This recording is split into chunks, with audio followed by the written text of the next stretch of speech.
Ngelele emakhaya, ngithi ake ngibuye namhlanje sike sikhulume ngokubaluleka kwamaphupho nokubaluleka kokuwavikela. Abantu abaningi ngiyathemba bayazibuza ukuthi kungani ngichitha isikhathi esiningi ngihlaziya amaphupho noma ngikhuluma ngamaphupho kule channel. Isizathu salokho ukuthi ngiyakholelwa kakhulu ekutheni amaphupho ayiwona umyalezo ovela kuyena uNkulunkulu kanye nawo amathongo asemakithi asichazelayo indlela ekumele sihambe ngayo. Okusho ukuthi-ke le myalezo lona kuyenzeka ukuthi ifike kuthina ikwazi ukusindisa ezintweni ezinzima, ikwazi futhi ukuthi isiholele ekukhanyeni.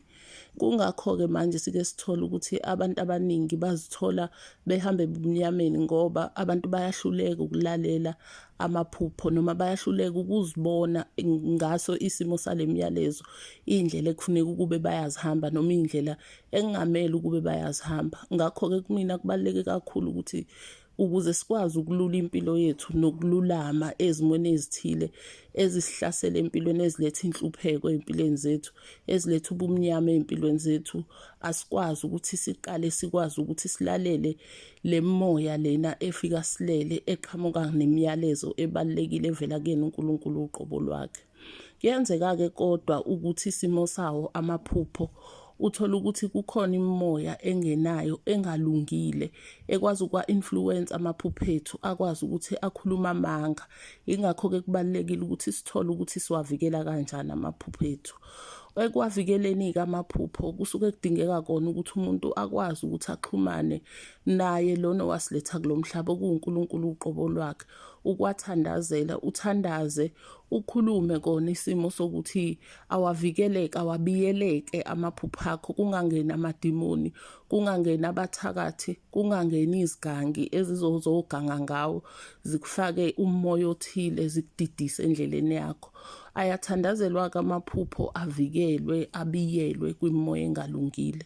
Siyaphinda futhi amaphupho siwasize ngokuthi sikwazi ukuthi siwavikele ngokuthi sibuyele kubona abanikazi bawo amaphupho, sibuze imibuzo, sakhe ubudlelwane ngoba kubalulekile ukuthi mebekhuluma sibaphendule, siphendule lezi zithunywa lezi ezisuke zifika ngawo lo moya ophuphisayo.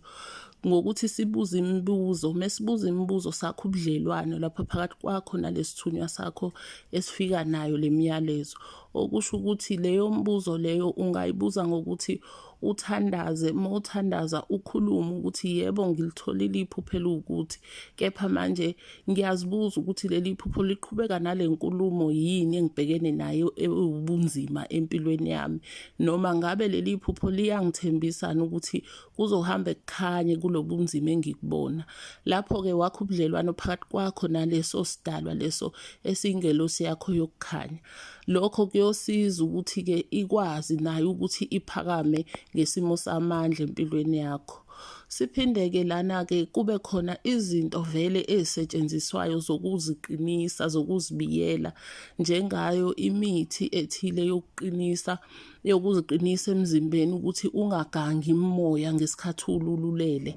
Kuphinde kube khona iy'ntambo ezisetshenziswayo zifaka okhalweni, abanye bayafaka okhalweni, abanye bayafaka ezandleni zokukubiyela phela kungangeni noma imiphi imimoya igcagcaze phezu kwakho. Kuningi kokunye okwenziwayo kokuthi ukwazi ukuthi uvikele amaphupho akho, ukwazi ukuthi akukhanyisele, akuholele ekukhanyeni. Sithokoze kakhulu amakhaya, sithembe ukuthi buyodeda ubumnyama kuvela ukukhanya. Emakhosini.